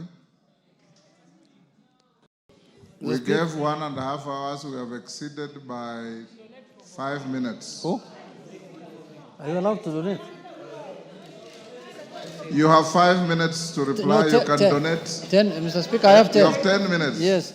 You can donate. 1 minute to Gogo. Order. 1 minute to Gogo. And 1 minute to Bararot. 2 minutes. And 1 minute to Al-Kalau. That is all, Mr. Speaker. Only 3 minutes. Okay. Kogo. Lillian. Thank you very much, Honorable Speaker. I don't know whether to thank you or to thank my majority leader, because I raised my hand throughout and you simply refused to see me. Just thank the Speaker because I can Thank you, Honorable Speaker. My question is, as I condole with the people who lost their families, as I condole with the mothers who lost their loved ones, as I condole and empathize with the people and the women and the young people who lost their businesses, were these people going to State House or were they going to State House girls? And what interest did they have in State House girls? And finally, Honorable Speaker, I want to say, they went burning police stations. They should take, it has been said that Gachagua should be arrested. He should be arrested, be put up in a police station, and I will personally go and put that police station in flames so that it is destroyed forever. Then after that... Thank you, Mr. Speaker. Mr. Speaker, I want to extend my message of condolences to the families who lost their dear ones. Secondly, Mr. Speaker, I want to condemn the anarchy we saw yesterday in our streets. Mr. Speaker, my message is that these people, the sponsors who led actually in the demonstrations yesterday, Gen Zs have been saying that they are leaderless, but we saw leaders yesterday, former leaders, joining the demonstration. They should be punished, Mr. Speaker. Another thing, Mr. Speaker, is that the NCIC, what is their role currently in the country? We've seen a lot of and witnessed a lot of hate speech, but NCIC are quiet. They are supposed to come out and protect. Another thing, Mr. Speaker, is the IPOA. Criminals should not use IPOA as a way. Thank you, Honorable Speaker. Allow me to send a message of condolence to the people who lost their loved ones, and in a special way, Mama Brian Dongo from Al-Kalau. Honorable Speaker, having said that, this House must look at what happened yesterday like a timing bomb. There is clear disconnect between the Gen Z and the country leadership. And this House knows we cannot pretend that we don't know. We know the issues of unemployment, the issues of abduction, the issues of continued killing of their colleagues, and that is why the Gen Z came. And the Gen Z are normally very peaceful until they are brutally provoked by government-sponsored goons. Sakaja plan failed. Yesterday, Gen Z finished their demos at 4, and the goons that were organized came on the street to loot. And we cannot call the Gen Z the looters. We cannot call them the goons. They are goons who are sponsored by... Yes, yes, Masara. Thank you, Mr. Speaker. Mr. Speaker, Migori has been the headquarter of demonstration. I thank the people of Migori because yesterday Migori was very quiet. Mr. Speaker, we have only one country. And those who are thinking they can ban this country, where will they be after the country is banned? I want to request each and every citizen that it is high time we sit down and agree that if it is power was there the other day. Power has left them less than 2 years, and they have started banning their own property. Mr. Speaker, I can say that moving forward, we are not going to blame Gen Zs. We'll talk to our young people and tell them, some of us, like me and Junette here, we are a product of civil society. From councillor to mayor to now MP and going to be the next governor of Migori. Young people, let you not be misused, let you not be go astray. You have a future. This country belongs to you after we have... Okay, Junette now. Thank you, Mr. Speaker. Mr. Speaker, first and foremost, I want to thank the members of this House for taking their time to contribute to this important motion, Mr. Speaker. Mr. Speaker, in accordance with the Constitution, it is only this House that can address matters of concern to the people, Mr. Speaker. And what happens yesterday must be a matter of concern to the people of Kenya, Mr. Speaker. Mr. Speaker, I've listened keenly to the contribution of every single member, and every member has reiterated that this country cannot slide to anarchy. We must have a country that we are all proud of, Mr. Speaker. We must have a country that serves us all equally, irrespective of our religion, our race, our community, our tribe, our color, please, and all kinds of things. Mr. Speaker, but one thing I've noted, Mr. Speaker, from the contribution of my members is that they have confirmed all and sundry here that yesterday's demonstrations were not Gen Z demonstrations. They were political demonstrations organized by politicians who are power hungry, who are impeached, and who want to come back to power through the back door, Mr. Speaker, and take this country to the dogs. I want to speak to the young people of our country, Mr. Speaker, wherever they are, may they be in my constituency or in other constituencies, that your good intentions of rectifying what is happening in this country, of speaking to the powers that be, has been hijacked and overtaken by selfish, inward-looking, self-interested politicians, Mr. Speaker, who are power-hungry, led by one man called Rigathi Gachagua. Mr. Speaker, a member here said that Sakaja brought goons. Was Sakaja in Olkalau? Was Sakaja in Kikuyu? Was Sakaja in Nyeri? Was Sakaja in Kiambu? Was Sakaja in Muranga? Was Sakaja in Madira? Was Mei in Kieni? Sakaja was in Nairobi. But the distractions and looting that happened in Mount Kenya, Mr. Speaker, is what we describe today as ethnic mobilization. Someone has decided to mobilize his ethnicity, thinking that he can invade State House and take power through a coup. Power can only be gotten through the ballot, Mr. Speaker.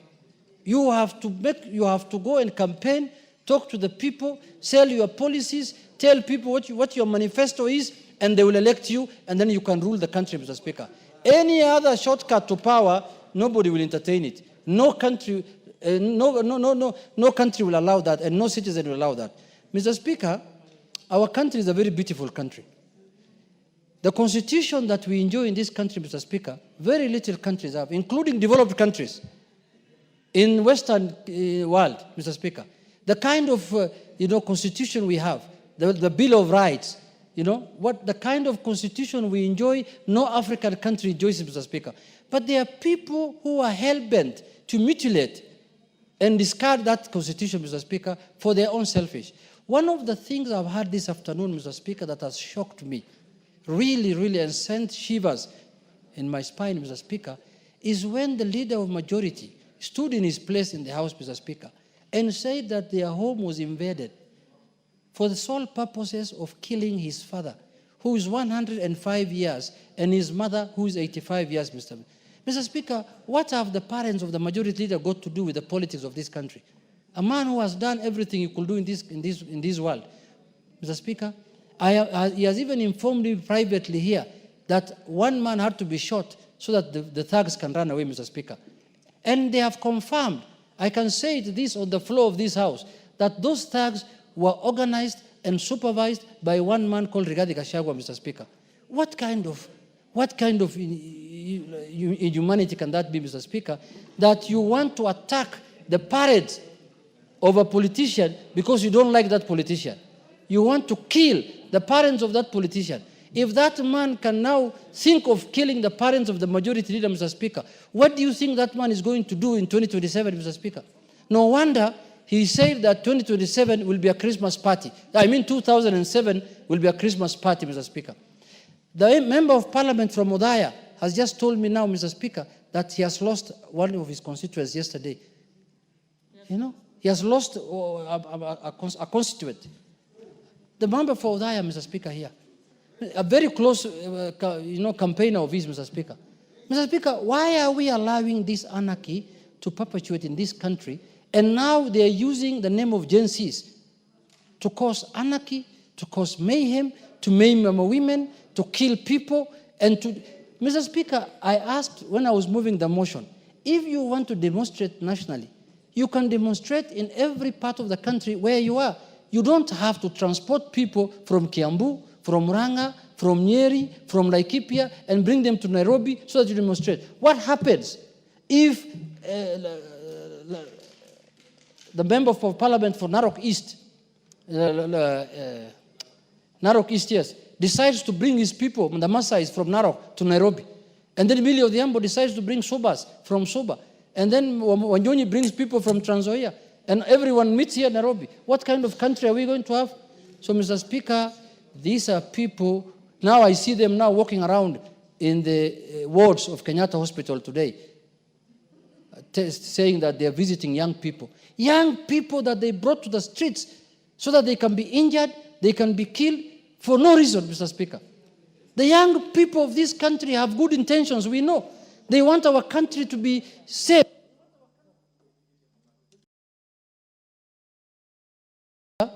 The young people of our country don't want what Gachagua is planning. They want a safe country, a country that they can be proud of when they get old, Mr. Speaker. And that is what we are going to do. All of us in this house were elected by agencies. We never came here by ourselves. We were voted for by agencies. We were voted for by women, by elderly, by every person. And we know what our constituents want. Mr. Speaker, with those few remarks, I beg to reply. Member for Lamu, take the nearest seat. Thank you. Honorable members, I now put the question at order number 10, which is that appreciating that Article 37 of the Constitution guarantees the right to assemble, demonstrate, and present petitions to public authorities peacefully. Further appreciating that on Wednesday, 25th June 2025, sections of the population participated in public demonstrations and protests in various parts of the country. Deeply disturbed that in exercise of this great constitutional right, there were numerous cases of violence, arson, invasion into both private and public properties, attacks on innocent wananchi and security officials, most of police officers, and further deeply disturbed that demonstrators destroyed and vandalized both public and private properties and infrastructure, including courts, administration offices, shops, business premises, homes and supermarkets in various places in the country, including Nairobi, Kikuyu, and Olkalau, among other places, alarmed by attempts by demonstrators to enter girls' schools, including the State House Girls' School, Nairobi. Now, therefore, this House, 1, condemns in the strongest terms the deliberate destruction of public and private property and infrastructure during demonstrations, including court records. 2, express grave concern over the repeated incidents of violence targeting civilians and public officers, including security personnel.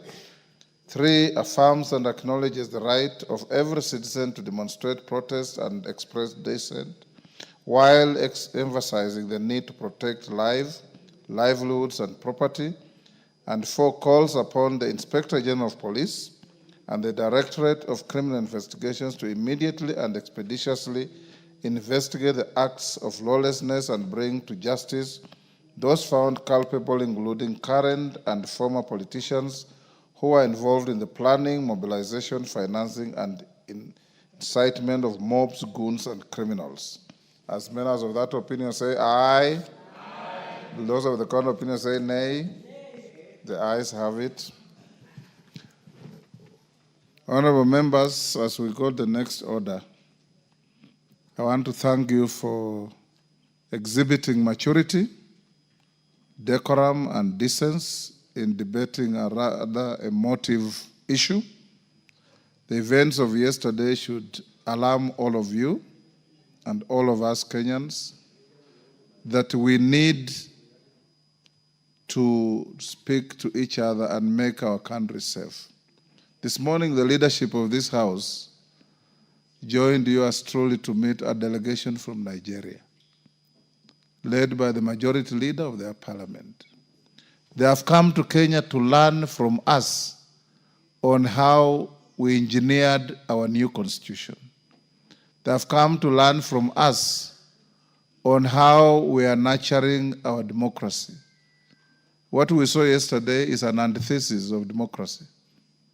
And we want to urge all of us, everybody included in the management of the affairs of the country, more so, we, the political class. It is wrong, it's unlawful, it's unconstitutional and unacceptable to hide and take advantage of the poverty of our people, to hire them and take them to the streets to suffer untold harm. There was looting and burning of property in Dagoretti up to 8 p.m. last night. Rongai, same thing. Assuming it was demonstrations, demonstrations have a timeline. You start in the morning at 10 and end by 5, 6. I urge you, honorable members, and the legal team that advises the Speaker, you need to think seriously about having a law that governs and protects demonstrations and demonstrators against infiltrations by wrong people hell-bent on doing wrong things. Next order.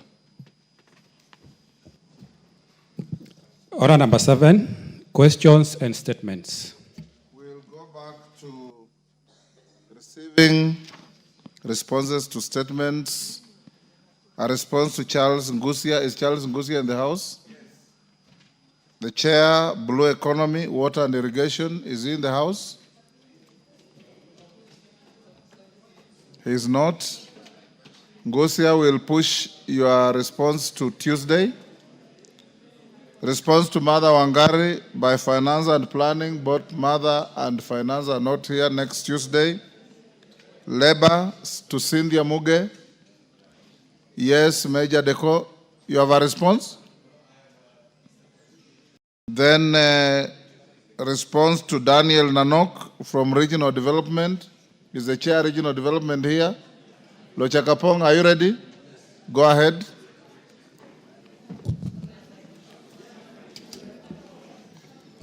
Thank you, Honorable Chair. This is a statement regarding the implementation of Shirika Plan. Order.